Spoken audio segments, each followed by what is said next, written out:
Hey guys, welcome back to my YouTube channel सी श्वेता वर्मा।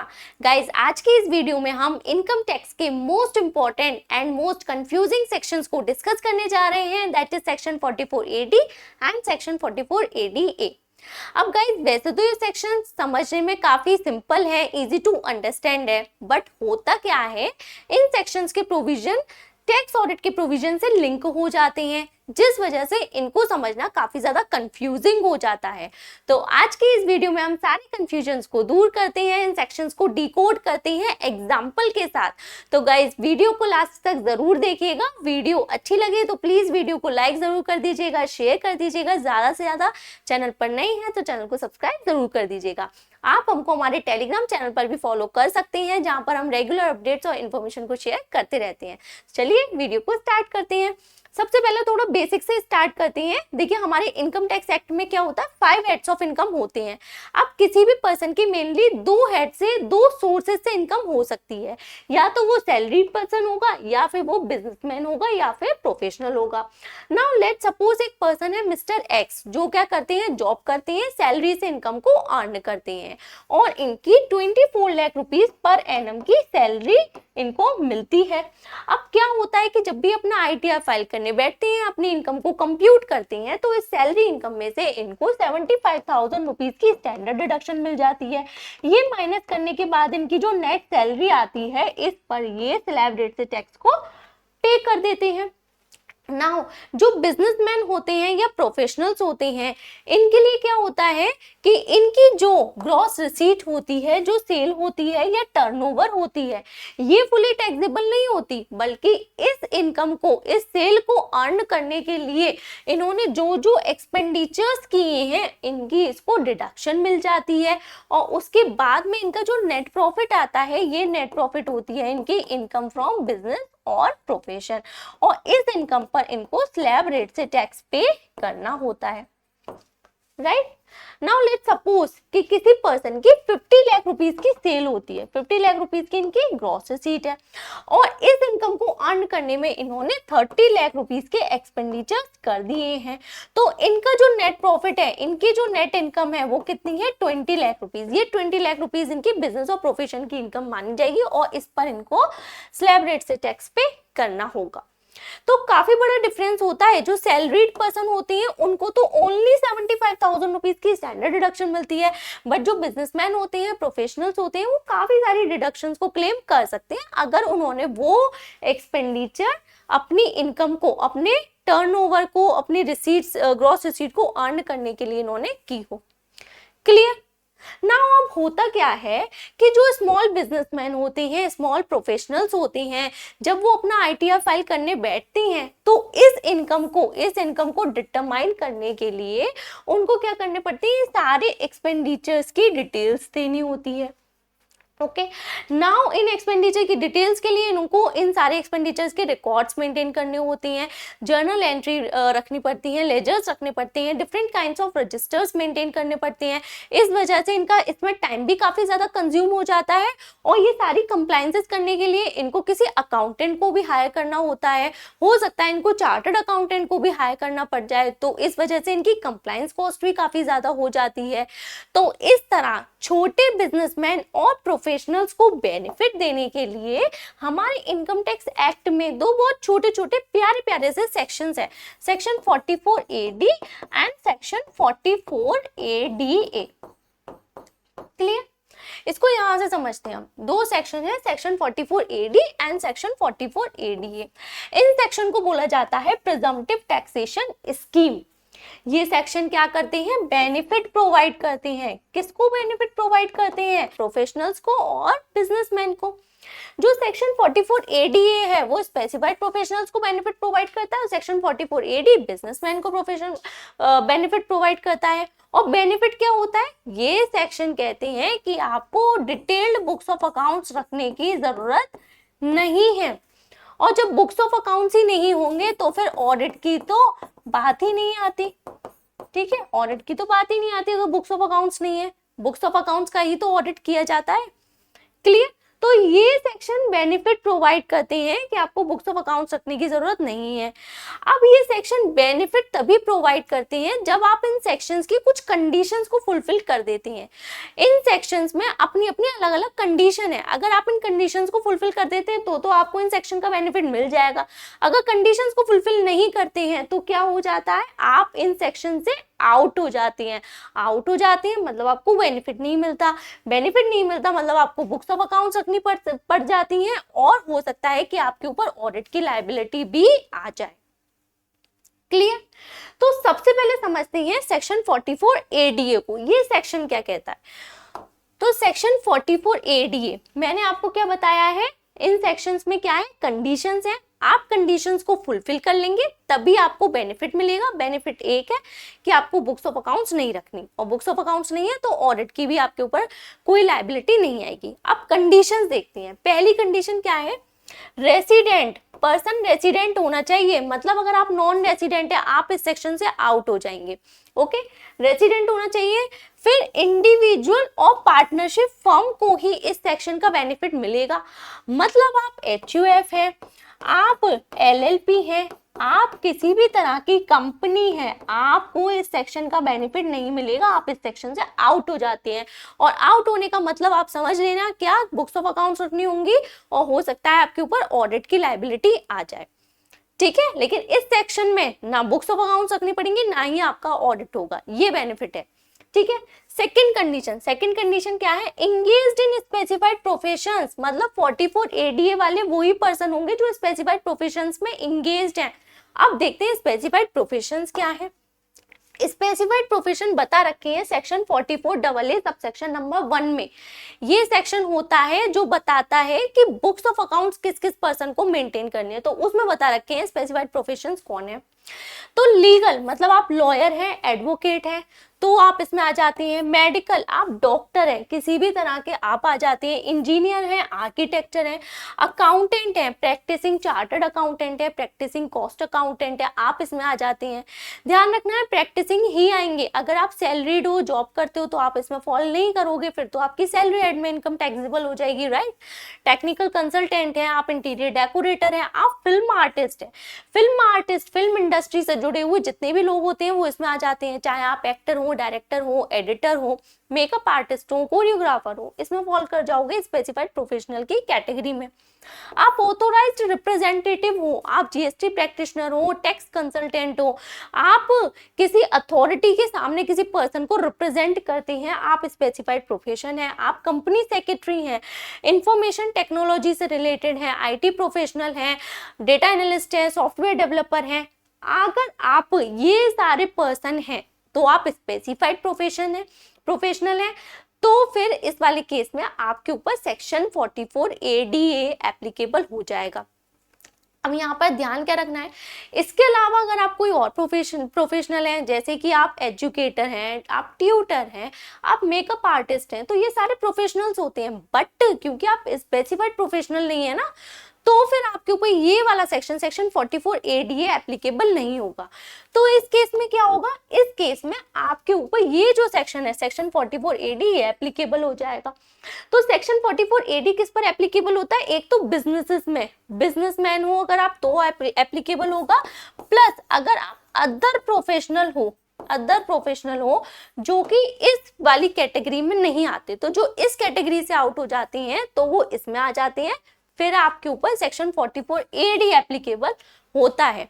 बहुत अच्छे से ध्यान रखना है क्योंकि यहाँ पे ना काफी लोग कंफ्यूज होते हैं और गलती कर देते हैं। वो क्या सोचते हैं कि अरे हम तो एजुकेटर हैं तो हम प्रोफेशनल हैं तो इस वाले केस में हमारे ऊपर सेक्शन 44 एडी एप्लीकेबल हो जाएगा। No, which is completely wrong. 44 AD आपके ऊपर एप्लीकेबल नहीं होगा, आपके ऊपर 44 एडी एप्लीकेबल होगा, क्योंकि जो एजुकेटर होते हैं वो स्पेसिफाइड प्रोफेशनल की कैटेगरी में फॉल नहीं करते।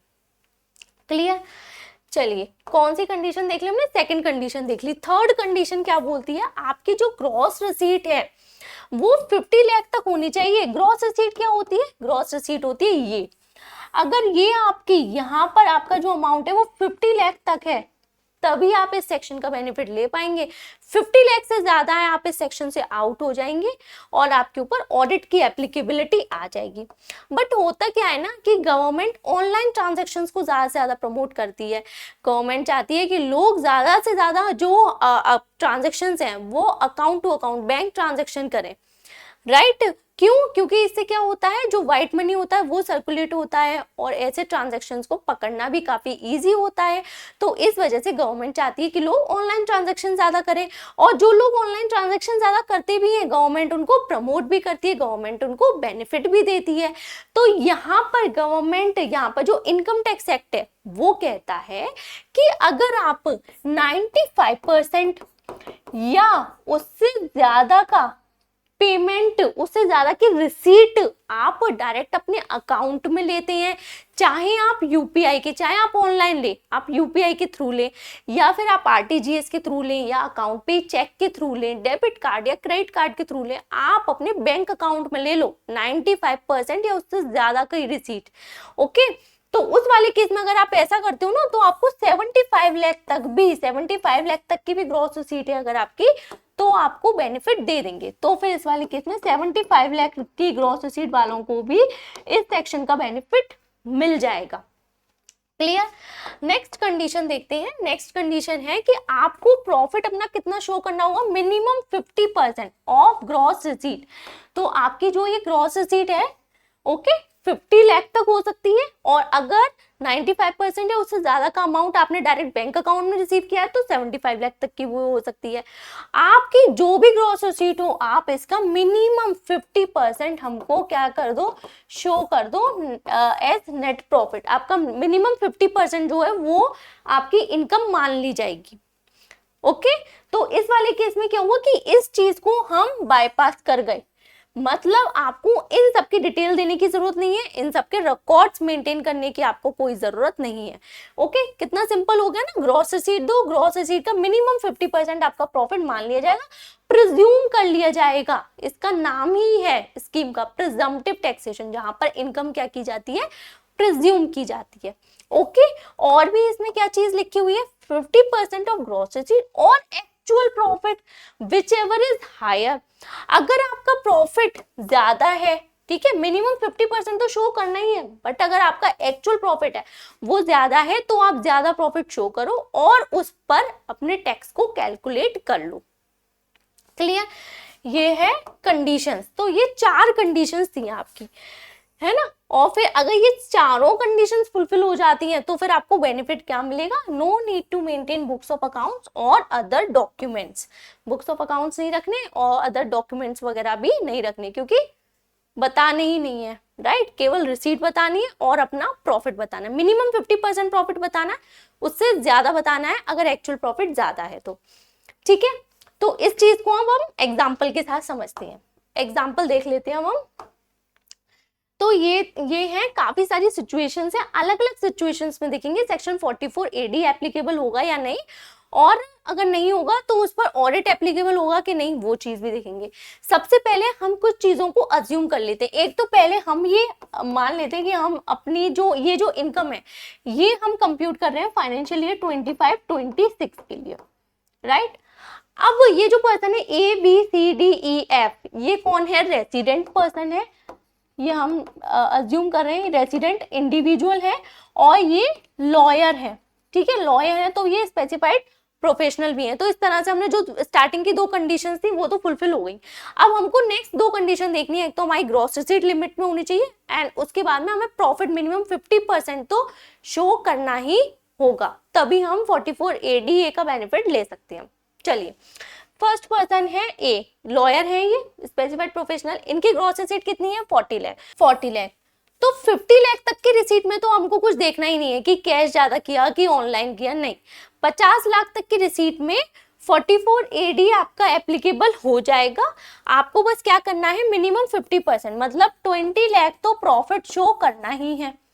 अब ये ए कहते हैं कि मेरा तो 30 लाख का प्रॉफिट है, तो ठीक है, हायर प्रॉफिट शो करना चाहते हैं, एक्चुअल प्रॉफिट इनका हायर है, तो इस पर ये अपने टैक्स को कैलकुलेट कर लेंगे। तो 44 AD एप्लीकेबल होगा, यस हो जाएगा। ठीक है। सेकंड जो पर्सन है इनकी जो रिसीट है 60 लाख है, तो 50 लाख अबव हो गई। अब 50 लाख अबव तो वो ही एप्लीकेबल होगा, उन्हीं के ऊपर 44AD एप्लीकेबल होगा जो 95% है, उससे ज्यादा अमाउंट अपने बैंक अकाउंट में लेते हैं।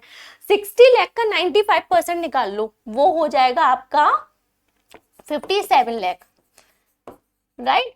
तो 57 लाख मिनिमम अगर इन्होंने अकाउंट में लिया है तभी इसका बेनिफिट ले सकते हैं। इन्होंने तो 58 लाख रुपीज अकाउंट में लिया है, तो इसका मतलब इनके ऊपर सेक्शन 44ADA एप्लीकेबल हो जाएगा। ओके, हो जाएगा।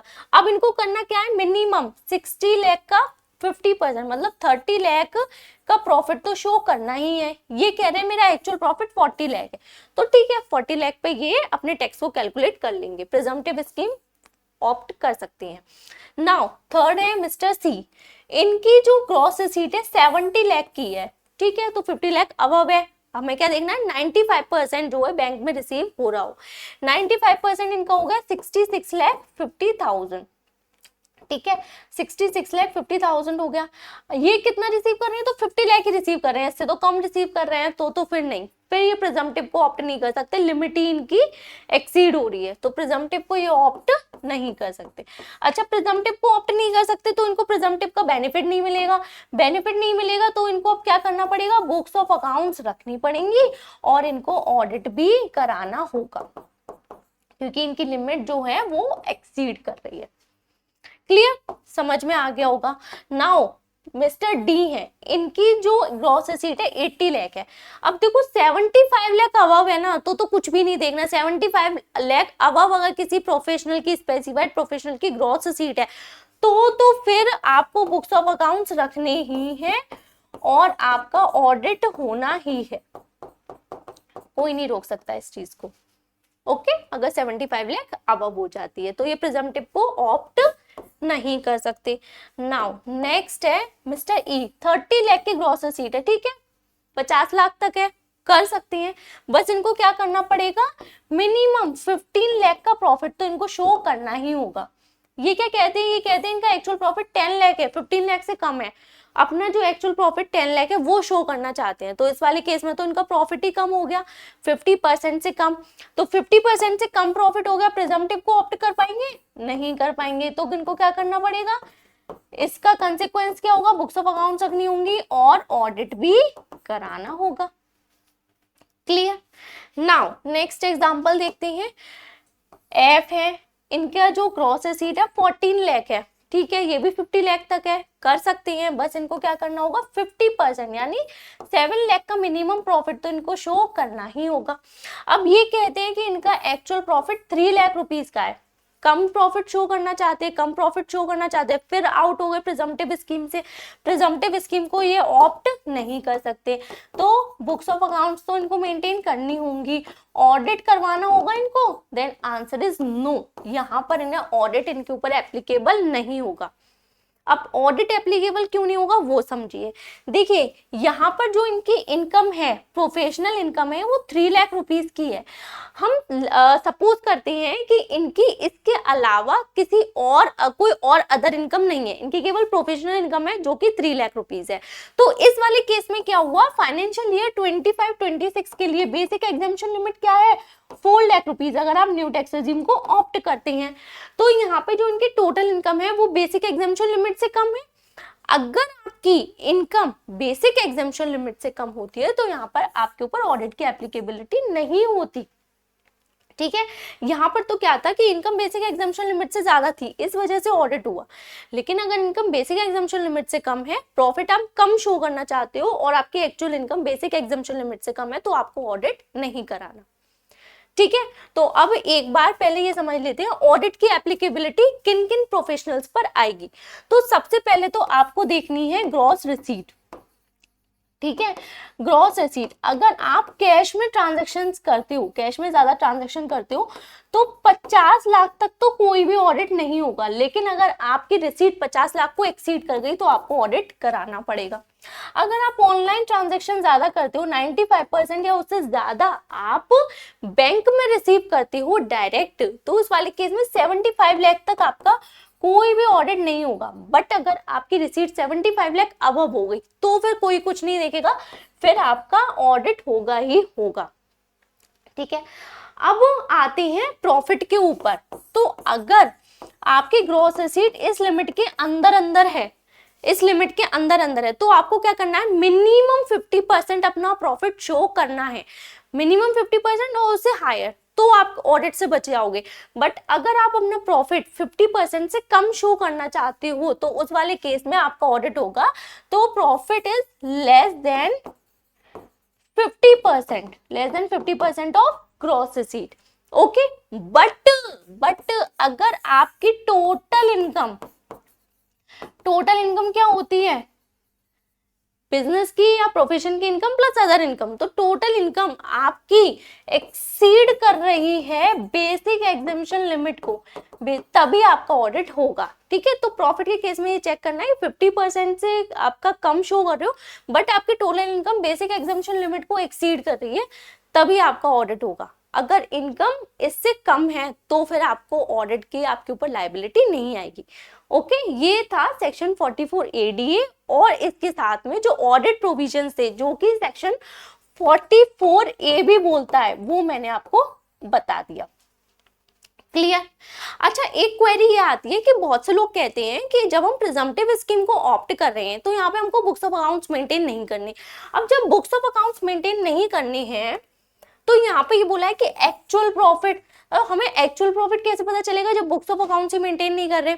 तो देखिए, ये जो एक्ट है ये बोल रहा है आपको डिटेल्ड बुक्स ऑफ अकाउंट्स रखने की जरूरत नहीं है।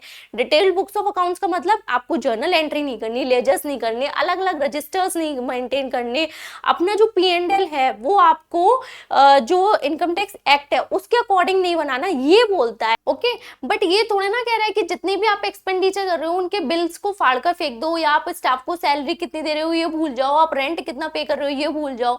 देखो, प्रैक्टिकली क्या होता है ना, हर एक पर्सन को ये पता रहता है कि वो उसकी ग्रॉस रिसीट कितनी हो रही है, उसकी सेल कितनी हो रही है, इसके साथ साथ वो डेली के कितने एक्सपेंडिचर करता है, मंथली के कितने एक्सपेंडिचर कर देता है।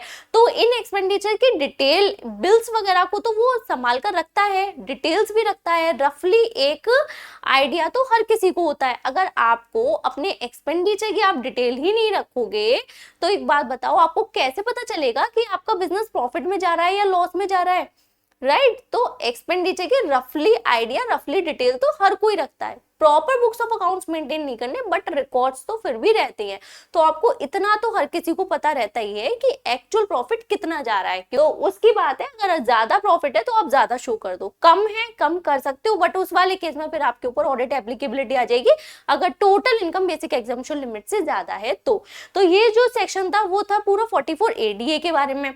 अब बचा 44 AD, तो उसको हम नेक्स्ट वीडियो में कवर कर लेंगे, अदरवाइज वीडियो बहुत लॉन्ग हो जाएगी और आपके लिए हो सकता है कंफ्यूजिंग भी हो जाए। ओके, तो नेक्स्ट वीडियो में सेक्शन 44 AD के साथ मिलेंगे। बट आपको ये वाली वीडियो कैसी लगी, कंफ्यूजन दूर हुआ कि नहीं, ये आप कमेंट करके जरूर बताइएगा। और साथ में वीडियो अगर हेल्पफुल हो, यूजफुल हो तो प्लीज वीडियो को लाइक जरूर कर दीजिएगा गाइस, शेयर कर दीजिएगा ज्यादा से ज्यादा और चैनल को सब्सक्राइब जरूर कर दीजिएगा। साथ में टेलीग्राम चैनल को भी प्लीज ज्वाइन कर लीजिएगा। तो चलिए मिलते हैं नेक्स्ट वीडियो में सेक्शन 44 AD के साथ। Thank you so much.